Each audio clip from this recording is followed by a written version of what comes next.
बहुत ही आदरणीय मंच पर आसीन सदस्यगण और साहित्यकारगण, मैं कोई साहित्यकार नहीं हूँ।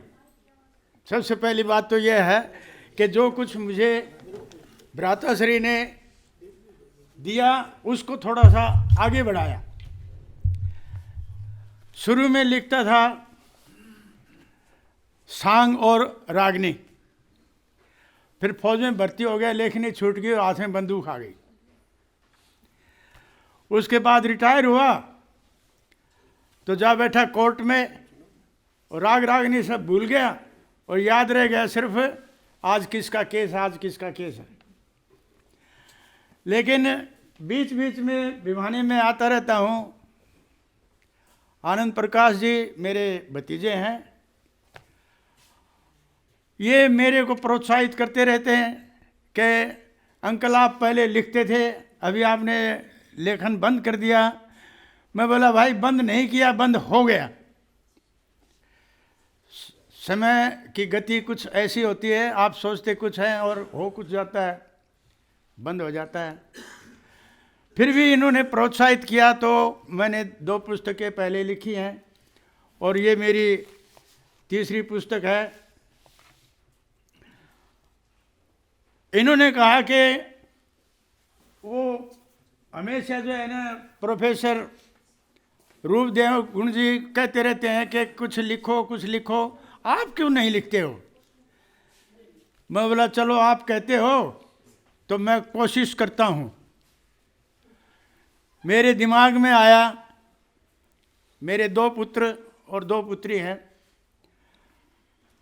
2 पुत्री के बाद में पुत्र हुआ।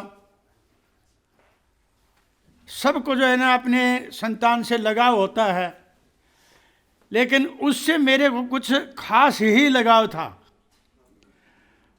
तो मैंने उसी को लेकर के जो है ना ये पुस्तक लिखी है, 2 दिलों का मेल।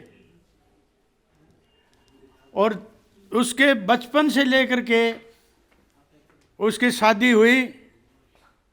वो लड़की जो है ना चाइना से है, शादी करने के बाद में वो चाइना ले उड़ी उसको।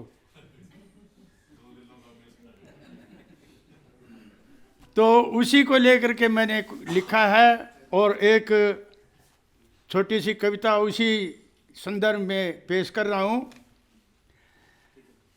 मोहिनी सी है सूरत उसकी,